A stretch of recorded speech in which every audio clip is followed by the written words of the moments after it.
नमस्कार दोस्तों, स्वागत है आप सभी का पाठशाला पॉइंट यूट्यूब चैनल पर। आज मैं आपको 5 जुलाई की महत्वपूर्ण घटनाएं के बारे में बताने वाला हूं जो आपके आने वाले रीट और CHSL CGL किसी भी एग्जाम में हिस्ट्री में पूछी जा सकती है। तो मेक श्योर आपने हमारे चैनल को सब्सक्राइब कर लिया ताकि फ्यूचर में भी ऐसी अच्छी अच्छी वीडियो देख सकें। और अगर आपको जब आज मैं पढ़ाने वाला हूँ इसके नोट्स चाहिए तो हमारे टेलीग्राम चैनल को आप ज्वाइन कर लीजिए, डिस्क्रिप्शन में आपको उसका लिंक मिल जाएगा। तो बिना देरी जल्दी इस वीडियो को शुरू करते हैं। तो सबसे पहले हम 1658 से शुरू करेंगे। आज मैं जितनी भी घटनाएं बताने वाला हूँ आपको वो सभी की सभी 5 जुलाई को घटी थी। 5 जुलाई को घटी थी, तो मत भूलिएगा इस वीडियो को कंप्लीट देखना। तो सबसे पहले हम शुरू करते हैं 1658 से। 1658 में क्या हुआ था, मुगल शासक औरंगजेब ने अपने बड़े भाई मुराद बख्श को बंदी बनाया था। तो यहाँ पर हमारे पास 3 क्वेश्चन निकल के आते हैं। एक तो ये क्वेश्चन भी हमें याद हो गया कि मुगल शासक जो औरंगजेब था उसका जो छोटा भाई था उसका नाम क्या था, उसका नाम था मुराद बख्श। मुराद बख्श, ओके। अब जो दूसरा क्वेश्चन निकल कर आता है, औरंगजेब ने अपने बड़े भाई मुराद बख्श को बंदी कब बनाया था, 1658 में बनाया था। 1658 में उन्होंने अपने बड़े भाई को बंदी बनाया था। तो ये काफ़ी इंपॉर्टेंट पॉइंट है। अब हम अगले पॉइंट की तरफ चलते हैं। 1811 में क्या हुआ था, 1811 में देश का जो हमारा नाम है वो है वेनेजुएला देश। वेनेजुएला देश को क्या मिली थी, 1811 में स्वतंत्रता मिली थी। किस देश से स्वतंत्रता मिली थी, स्पेन के अधिकार से, स्पेन के अधिकार से। अब स्पेन ने वेनेजुएला देश पर कब्जा कब किया था, 16वीं शताब्दी ईस्वी के आरंभ में किया था। और वहाँ से लेकर अगली 3 शताब्दियों तक स्पेन का वेनेजुएला देश पर कब्जा रहा था। और उसके बाद वेनेजुएला देश को 1811 में स्वतंत्रता मिली थी। ये ध्यान रखना, 1811 में स्वतंत्रता मिली थी। और किस देश से मिली थी, स्पेन के अधिकार से मिली थी वेनेजुएला देश को। तो बिना देरी के हम थर्ड पॉइंट की तरफ चलते हैं। थर्ड पॉइंट में 1841 में थॉमस कुक ने इंग्लैंड में अपना पहला रेलवे भ्रमण की व्यवस्था की थी। थॉमस कुक जो कि इंग्लैंड घूमने गए थे। भ्रमण का मतलब होता है घूमना, भ्रमण का मतलब होता है घूमना। तो थॉमस कुक जब इंग्लैंड में घूमने गए थे तो उन्होंने रेलवे भ्रमण की व्यवस्था की थी। उन्होंने मतलब रेलवे ट्रैक वगैरह के इंतजाम कराए होंगे जाने के लिए, कोई बात नहीं। तो हम बढ़ते हैं अगले पॉइंट की तरफ। 1848 में क्या हुआ था, 1848 में हंगरी की राष्ट्रीय क्रांतिकारी संसद ने काम करना शुरू किया था। जो हंगरी जो हमारा देश है उसके जो राष्ट्रीय क्रांतिकारी वो पहले कुछ काम नहीं करते थे, लेकिन उन्होंने 1848 में वहाँ पर लोगों के लिए काम करना शुरू किया था। तो ये भी काफ़ी इंपॉर्टेंट पॉइंट है। अब चलते हैं हम अगले कंसेप्ट की तरफ। यहाँ पर आप देख सकते हैं 1922 में नीदरलैंड में पहला आम चुनाव हुआ था। आम चुनाव मतलब आम जनता के लिए चुनाव लड़ा गया था। कौन से देश में, नीदरलैंड में। कौन सा, पहला। तो ये ध्यान रखना, क्वेश्चन पूछा जा सकता है कि नीदरलैंड में पहला आम चुनाव कब लड़ा गया। वो लड़ा गया था 1922 में, वो लड़ा गया था 1922 में। अब यहाँ पर 1924 में क्या हुआ था, 1924 में ब्राज़ील के साओ पाउलो में सैन्य विद्रोह हुआ था। तो जो साओ पाउलो है, हाईलाइट, यस, तो हमारा जो साओ पाउलो है ये क्या है, साओ पाउलो एक शहर का नाम है जो कि ब्राज़ील में है, ओके। वहाँ पे कौन सा विद्रोह हुआ था, सैन्य विद्रोह हुआ था। कलर चेंज कर लेते हैं इसका, ये ठीक है। अब 1945 में क्या हुआ था, 1945 में लेबर पार्टी ने ब्रिटेन के संसदीय चुनाव में विजय हासिल की थी। तो यहाँ पर क्वेश्चन हमसे ये पूछा जा सकता है कि लेबर पार्टी ने ब्रिटेन, कौन से देश में, ब्रिटेन के कौन से चुनाव में, संसदीय चुनाव में विजय प्राप्त की थी। तो क्वेश्चन ये पूछा जा सकता है कि ब्रिटेन के संसदीय चुनाव में 1945 में किसने विजय प्राप्त की थी। तो हमारा आंसर होना चाहिए लेबर पार्टी। अब चलते हैं अगले पॉइंट की तरफ। तो यहाँ पर हम देख सकते हैं 1947 में क्या हुआ था, 1947 में भारतीय स्वतंत्रता अधिनियम 1947 को ब्रिटिश संसद में प्रस्तुत किया गया, जिसे बाद में शाही स्वीकृति मिल गई। जब आपको पता है हमारा देश 1947 को आज़ाद हुआ था, तो जो जितने भी बड़े बड़े नेता थे हमारे देश के, महात्मा गांधी, जवाहरलाल नेहरू, उन सभी ने भारतीय स्वतंत्रता अधिनियम को ब्रिटिश संसद में प्रस्तुत किया था। और वहाँ से ब्रिटिश जो संसद थी उन्होंने क्या किया था, उसे स्वीकृति दे दी थी और स्वीकृति मिल गई थी। यानी भारतीय अपना देश है वो आज़ाद हो गया था 1947 में, तो उसी के ऊपर है। तो अगर आपसे क्वेश्चन पूछा जाए, कि भारतीय स्वतंत्रता अधिनियम 1947 कौन से सन में पास हुआ था, कौन से सन में स्वीकृति मिली थी, तो हमारा आंसर होना चाहिए 1947 में। अब 1954 में आंध्र प्रदेश हाई कोर्ट की स्थापना हुई थी। तो यहाँ पर हमारा कौन सा राज्य है? आंध्र प्रदेश। आंध्र प्रदेश हाई कोर्ट की स्थापना हुई थी। तो अगर हमसे क्वेश्चन में पूछा जाता है कि आंध्र प्रदेश के हाई कोर्ट की स्थापना कब हुई थी, वो हुई थी 1954 में।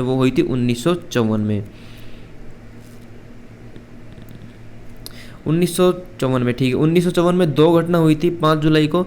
ये सभी 5 जुलाई को घटित घटनाएं हैं, सारी की सारी जितनी भी आप देख रहे हैं। तो 1954 में एक और घटना हुई थी।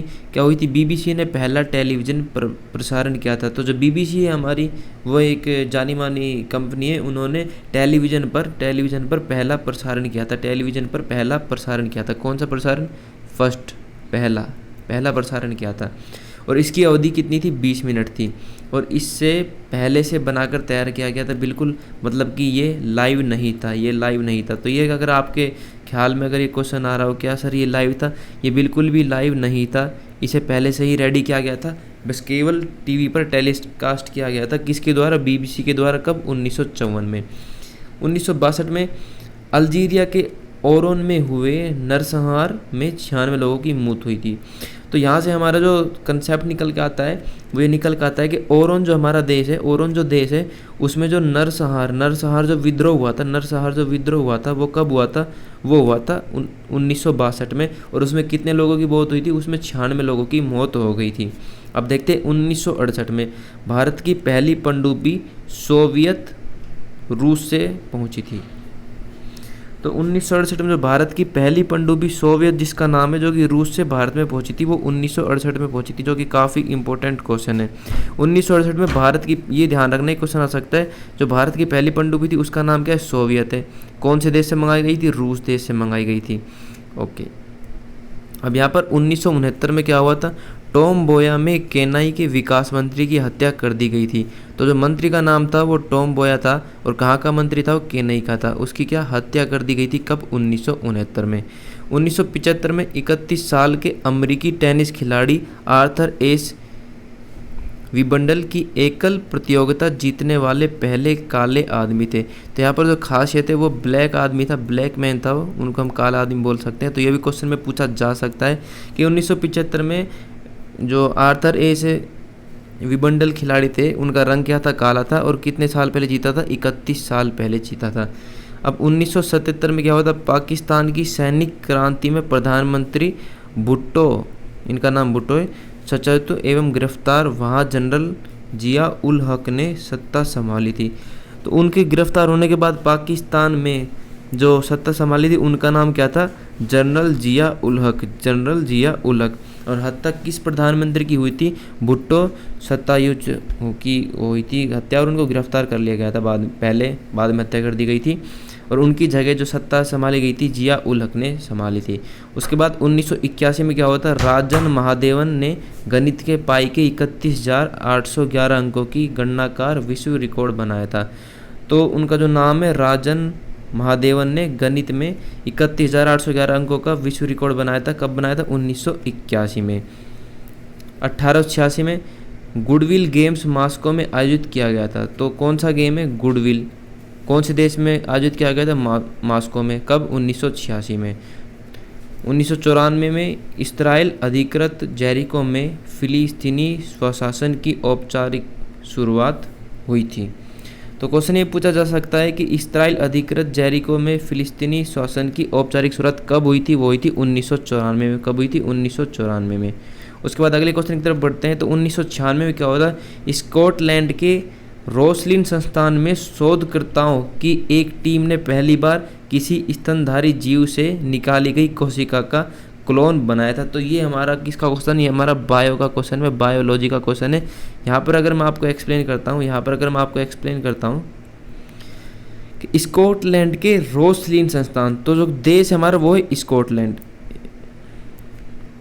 हमारे जो आप देश की बात की कि वो है स्कॉटलैंड, और कौन सा इंस्टीट्यूट था, कौन सा संस्थान था? रोसलिन संस्थान था। और वहाँ की टीम ने पहली बार किसी स्तनधारी जीव मतलब जिसकी बॉडी हो, जैसे कि अपन भी जीव हैं, हमारा शरीर है, चूहे, बिल्ली, कुत्ते, ये सब जीव हैं। स्तनधारी जीव का मतलब ये हुआ। तो स्तनधारी जीव से निकाली गई कोशिका। कोशिका का मतलब, कोशिका को हम हिंदी में बोलते हैं सेल। कोशिका को हम हिंदी में बोलते हैं सेल। कोशिका को हम हिंदी में क्या बोलते हैं? सेल। ओके। तो जो कोशिका का क्लोन बनाया था, क्लोन का मतलब क्या है? क्लोन का मतलब ये है कि जब एक सेल थी, एक सेल को उन्होंने मतलब 2 सेल में कन्वर्ट कर दिया था, तो क्लोन बन गया ना। मतलब एक सेल को 2 सेल में कन्वर्ट कर दिया, यानी बिल्कुल डुप्लीकेट कॉपी बना दी। डुप्लीकेट कॉपी से हम क्लोन बोलते हैं। तो अब चलते हैं हम अगले क्वेश्चन की तरफ अपने। 1998 में क्या हुआ था? तमिलनाडु में डॉल्फिन सिटी का उद्घाटन हुआ था। तो ये बहुत इंपॉर्टेंट क्वेश्चन है। अगर हमसे ये पूछा जाता है कि तमिलनाडु में डॉल्फिन सिटी का उद्घाटन कब हुआ था, तो 1998 में हुआ था। या क्वेश्चन अगर ये पूछा जाता है 1998 में तमिलनाडु में किस सिटी का उद्घाटन हुआ था, तो हमारा आंसर होना चाहिए डॉल्फिन सिटी का उद्घाटन हुआ था। डॉल्फिन सिटी का उद्घाटन हुआ था। अब 1998 में एक और 5 जुलाई को ये घटना हुई थी। पीट सम्प्रात ने 5वीं बार, कितनी बार? 5वीं बार विम्बलडन का एकल खिताब जीता था। तो जो खिताब का नाम है मतलब विम्बलडन, खिताब का नाम है विम्बलडन। उसका जो मतलब विम्बलडन कोई संस्था है, उसका जो एकल खिताब है वो जीता था किसने? पीट सम्प्रास ने। पीट सम्प्रास ने कौन सी बार? 5वीं बार। कब? 1998 में।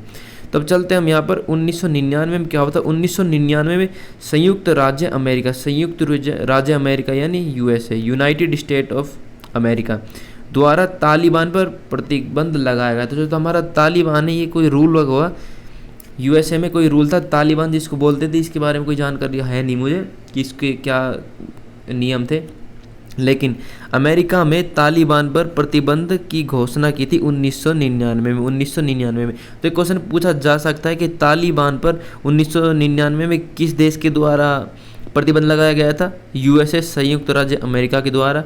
या फिर ये पूछा जा सकता है कि संयुक्त राज्य अमेरिका द्वारा तालिबान पर प्रतिबंध की घोषणा कब की गई थी? 1999 में। अब चलते हैं हमारे अगले क्वेश्चन की तरफ, जो है 2000 सन का।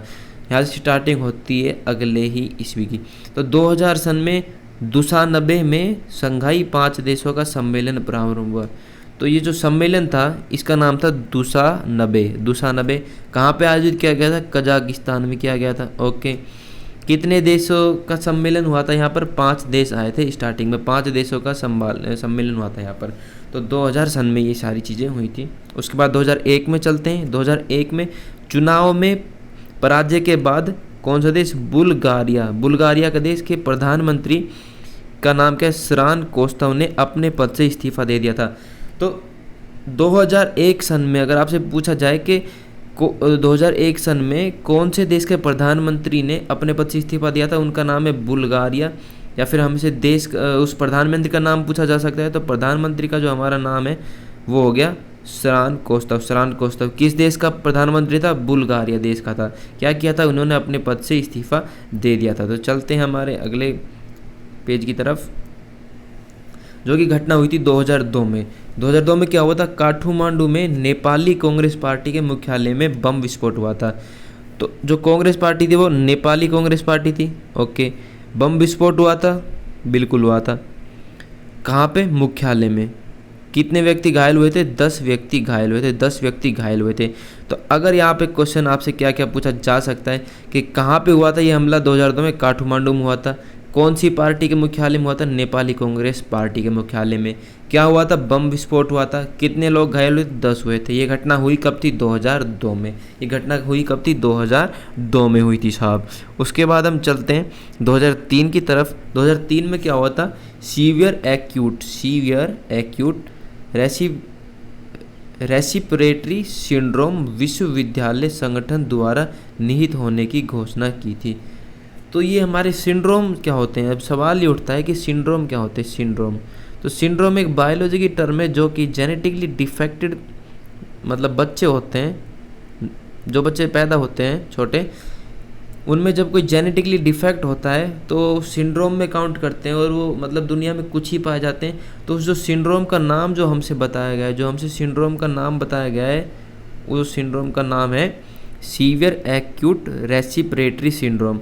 तो ये नाम ध्यान रखना है आपको, सीवियर एक्यूट रेस्पिरेटरी सिंड्रोम है, जो कि विश्वविद्यालय संगठन द्वारा निहित होने की घोषणा की थी। मतलब उन्होंने घोषणा कर दी थी कि इसके भी केसेस अब आने लगे हैं। ये घटना कब हुई थी? ये हुई थी 2003 में। सीवियर एक्यूट रेस्पिरेटरी सिंड्रोम 2003 सन, यह आपको ध्यान रखना काफ़ी इंपॉर्टेंट है। अब बात करते हैं हम 2004 की। 2004 में क्या हुआ था? इंडोनेशिया में पहला राष्ट्रपति चुनाव आयोजित किया गया था। पहला राष्ट्रपति चुनाव आयोजित किया गया था। यहाँ पर मोस्ट इंपॉर्टेंट है, कौन सा देश है? इंडोनेशिया है। वहाँ पर पहला राष्ट्रपति चुनाव आयोजित किया गया था कौन से सन में? 2004 में। तो ये बहुत ही इंपॉर्टेंट है, 2004 में इंडोनेशिया में पहला राष्ट्रपति चुनाव आयोजित किया गया था। उसके बाद 2004 में एक और घटना हुई थी, ग्रीस ने यूरो कप 2004 फुटबॉल प्रतियोगिता जीतकर इतिहास बनाया था।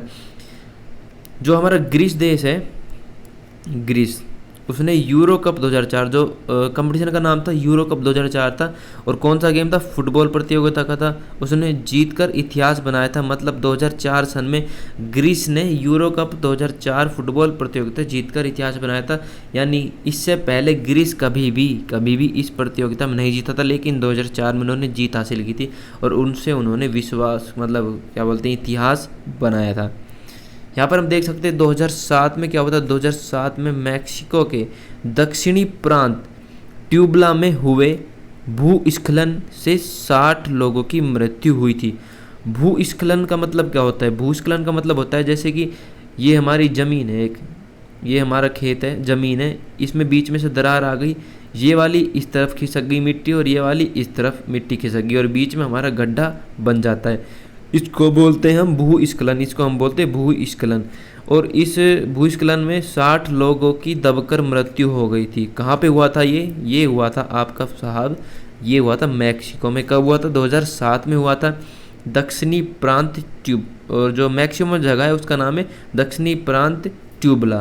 ध्यान रखना है, 2007 में मैक्सिको में दक्षिणी प्रांत ट्यूबला में हुए भूस्खलन में 60 लोगों की मौत हुई थी। किस कारण? भूस्खलन की। मैंने आपको समझा दिया भूस्खलन होता क्या है। अब यहाँ पर हम देख सकते हैं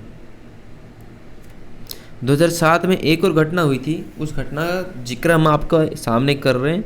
वीडियो बहुत लंबी होती जा रही, कोई बात नहीं, डटे रहो भैया, पेपर में सिलेक्शन आपका ही होगा। जो वीडियो को लास्ट तक देखेगा उसका पेपर में सिलेक्शन होगा, और चैनल को जो करेगा सब्सक्राइब, उसका ही सिलेक्शन होगा। ये आपको ध्यान रखना है। तो मैं बताता हूँ 2007 में ईरान ने अपने विवादास्पद परमाणु मुद्दे को सुलझाने की दिशा में महत्वपूर्ण कदम बढ़ाते हुए, अब यहाँ से इंपॉर्टेंट बातें शुरू होती हैं। अंतर्राष्ट्रीय परमाणु ऊर्जा एजेंसी के अधिकारियों से वार्ता के लिए आमंत्रित किया था। तो यहाँ पर जो हमारी एजेंसी का नाम है, वो है अंतर्राष्ट्रीय परमाणु ऊर्जा एजेंसी। और किस लिए उनसे बात करने के लिए आमंत्रित किया गया था, उनको बुलाया गया था बात करने के लिए? कौन सा विवाद है? ये विवादास्पद परमाणु मुद्दे पर, जो परमाणु मुद्दा था उसके ऊपर बात करने के लिए अंतर्राष्ट्रीय परमाणु ऊर्जा एजेंसी के अधिकारियों को वार्ता के लिए आमंत्रित किया था। कौन से देश ने? ईरान ने। कब? 2007 में किया था। 2007 में किया था। उम्मीद है आपको बहुत कुछ समझ में आ रहा होगा। ये सभी नोट्स, इसकी PDF आपको हमारे टेलीग्राम चैनल पर मिल जाएगी। तो डिस्क्रिप्शन में आपको लिंक दिया गया है, वहाँ से ज्वाइन कर लीजिए हमारे चैनल को। उसके बाद हम 2008 में चलते हैं। ये मैंने टिक लगा दी, कोई बात नहीं। 2008 में चलते हैं। तो नेपाल की अंतरिम कैबिनेट ने संविधान संशोधन के लिए विधेयक लाने का प्रस्ताव पारित किया था। तो कौन सा देश है हमारा? ये हमारा देश है नेपाल की अंतरिम कैबिनेट ने संविधान संशोधन के लिए विधेयक लाने का प्रस्ताव किया था। तो हमसे क्वेश्चन पूछा जा सकता है कि नेपाल में विधेयक लाने का प्रस्ताव कब पारित किया गया था? 2008 में। 2008 में किया था। काफ़ी इंपोर्टेंट क्वेश्चन है। अब 2009 की घटना की तरफ चलते हैं। 2009 में क्या हुआ था साहब? स्विट्जरलैंड के रोजर फेडरर ने एंडी रोडिक को हराकर कौन सा खिताब जीता था? विंबलडन खिताब अपने नाम किया था। कौन सा देश है साहब? स्विट्जरलैंड। ओके, उस खिलाड़ी का नाम क्या है? मतलब उस व्यक्ति का नाम क्या है जिसने खिताब अपने नाम किया था? रोजर फेडरर ने। किसको हराकर? एंडी रोडिक को हराकर। कौन सा खिताब? विबलडन, अजीब सा नाम है, बोला ही नहीं जा रहा, विबलडन खिताब अपने नाम किया था एंडी रोडिक को हराकर। यानी स्विट्जरलैंड के रोजर फेडरर ने एंडी रोडिक खिलाड़ी है जो उसको हराकर विबलडन खिताब को अपने नाम किया था। कौन सन में? 2009 में किया था, 2009 में किया था। अब चलते हैं 2013 की तरफ। 2013 में क्या हुआ था? इराक की राजधानी बगदाद के एक मस्जिद पर हुए बम हमले में 15 लोगों की मौत हुई थी। तो यहाँ पर जो आपके सामने इंपॉर्टेंट क्वेश्चन निकल के आते हैं, इराक की राजधानी बगदाद में जो एक मस्जिद पर हमले में 15 लोगों की मौत हुई थी, 2013 में घटना हुई थी। कौन से देश में हुई थी? इराक में हुई थी, और इराक की राजधानी बगदाद में हुई थी। तो यहाँ पर आपको एक चीज़ और पता चल गई कि इराक की राजधानी क्या है। इराक की राजधानी है बगदाद। ओके, तो यहाँ पे ये एक क्वेश्चन एक्स्ट्रा याद कर लिया आपने। क्वेश्चन में आपसे ये भी पूछा जा सकता है कि इराक की राजधानी क्या है, तो आपको पता चल जाएगा इराक की राजधानी बगदाद है। और उसकी राजधानी बगदाद पर 2013 में बॉम्ब विस्फोट हुआ था। कहाँ पर? मस्जिद पर हुआ था। और कितने लोगों की मौत हुई थी साहब? 15 लोगों की मौत हुई थी। अब चलते हैं 2015 में। 2015 में 7वीं महिला फुटबॉल विश्व कप वैंकूवर में संयुक्त राज्य अमेरिका ने जापान को 5-2 से हराया था। तो यहाँ पर भी काफ़ी इंपॉर्टेंट क्वेश्चन निकल के आ सकते हैं, हाईलाइटर कर लेते हैं ऑन। ये बात है साहब 2015 की। ओके, फुटबॉल विश्व कप हुआ था। ओके, और वैंकूवर में संयुक्त राज्य अमेरिका ने जापान को, तो जो देश है एक है वैंकूवर और एक है संयुक्त राज्य अमेरिका। तो जो वैंकूवर जो देश के खिलाड़ी थे उन्होंने संयुक्त राज्य अमेरिका, ओहो ये गलत बोल दिया मैंने। ये जो फुटबॉल विश्व कप हुआ था ये कहाँ पर हुआ था? वैंकूवर में हुआ था, वैंकूवर में। ओके, और संयुक्त राज्य अमेरिका देश के खिलाड़ियों ने जापान के देश के खिलाड़ियों को 5-2 के पॉइंट से हराया था। यानी 5 स्कोर थे यूएसए के और 2 स्कोर थे किसके? जापान के। यानी 3 स्कोर का फासला था, जो कि काफ़ी खास फासला है। किस गेम में हराए थे? फुटबॉल विश्व कप में हराए थे। महिला का ये 7वां मैच था, 7वां गेम था महिला का। जापान को हराया था अमेरिका ने, 5-2 से हराया था। कौन से देश में ये गेम आयोजित किया गया था? वैंकूवर में आयोजित किया गया था। कब किया गया था? 2015 में किया गया था। तो ये जो 2015 का जो घटना है 5 जुलाई की, काफ़ी इंपॉर्टेंट है और एग्जाम में पूछी जा सकती है, तो इसको आप याद कर लीजिए। फिर से एक बार रिपीट कर देता हूँ। 2015 में संयुक्त राज्य अमेरिका यानी यूएसए ने जापान को 5-2 से हराया था फुटबॉल विश्व कप मैच में, जो कि वैंकूवर में हुआ था और जो महिला का 7वां मैच था।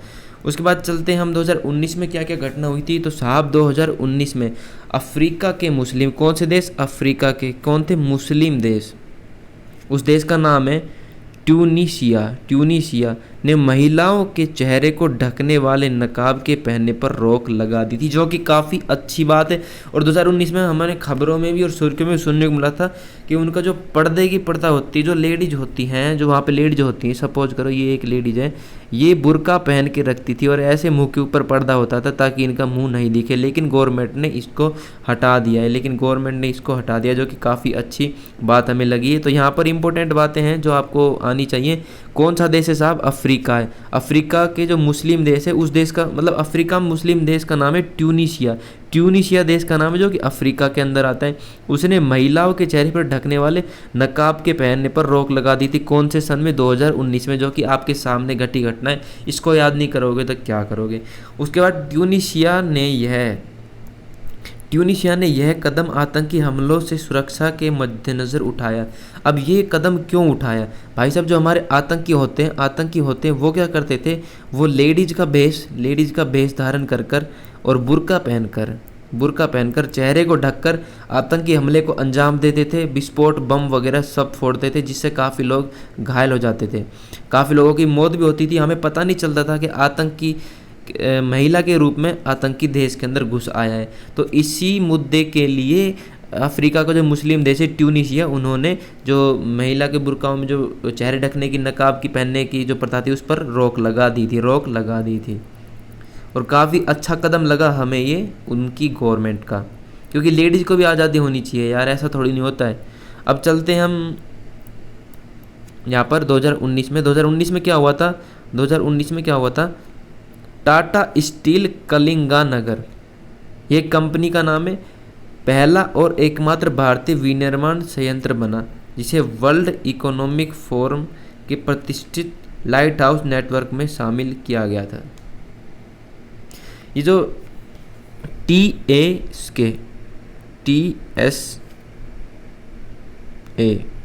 ये कंपनी का नाम है TSA, उसका फुल फॉर्म है Tata steel Kalinganagar, Tata steel Kalinganagar, TSK, A नहीं के आएगा के, TSK फुल फॉर्म है Tata steel Kalinganagar, full form है Tata steel Kalinganagar, Tata steel Kalinganagar, TSA short name है TSK। उसका पहला और एकमात्र भारतीय विनिर्माण संयंत्र बना जिसे वर्ल्ड इकोनॉमिक फोरम में प्रतिष्ठित लाइट हाउस नेटवर्क में शामिल किया गया था, जो कि काफ़ी खास बात है।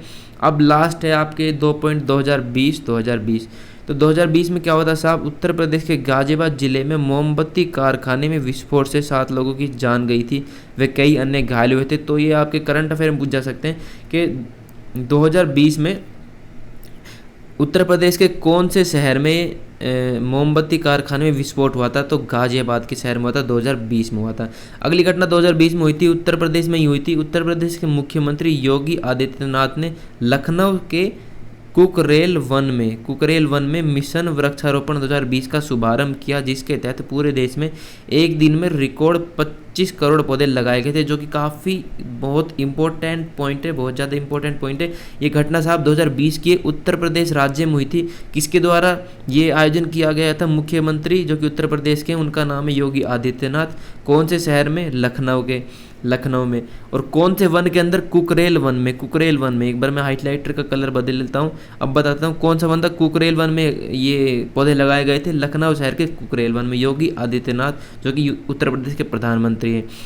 और इसका नाम दिया था मिशन वृक्षारोपण 2020, और इसका शुभारंभ पूरे प्रदेश में एक दिन में किया गया था। और कितने पौधे लगाए गए थे? 25 करोड़ पौधे लगाने का रिकॉर्ड बनाया था, 25 करोड़ पौधे लगाने का रिकॉर्ड बनाया था, जो कि काफ़ी इंपॉर्टेंट बात है दोस्तों। जब मतलब ये क्वेश्चन तो आ सकता है कि 25 करोड़ पौधे एक दिन में लगाने का रिकॉर्ड कौन से राज्य ने बनाया था? उस राज्य का नाम है उत्तर प्रदेश। उसके प्रधानमंत्री कौन है? योगी आदित्यनाथ। कौन से शहर के वन में लगाया गया था? कुकरेल वन में लगाया गया, जो कि लखनऊ शहर में स्थित है। तो दोस्तों उम्मीद है आपको ये वीडियो पसंद आई गई, तो जल्दी से इस वीडियो को लाइक कर दीजिए और हमारे पाठशाला पॉइंट चैनल को सब्सक्राइब कर दीजिए। अगर फ्यूचर में आप ऐसी पढ़ाई से रिलेटेड करंट अफेयर और जो हमारी ऐतिहासिक घटनाएं, ऐसी वीडियो देखने के लिए इस चैनल को जल्दी सब्सक्राइब कर लीजिए और वीडियो को लाइक करना न भूलें। जब तक मिलते हैं दोस्तों 6 तारीख को करंट अफेयर के साथ मिलेंगे और कुछ घटनाओं के साथ मिलेंगे। तब तक के लिए टाटा बाय बाय।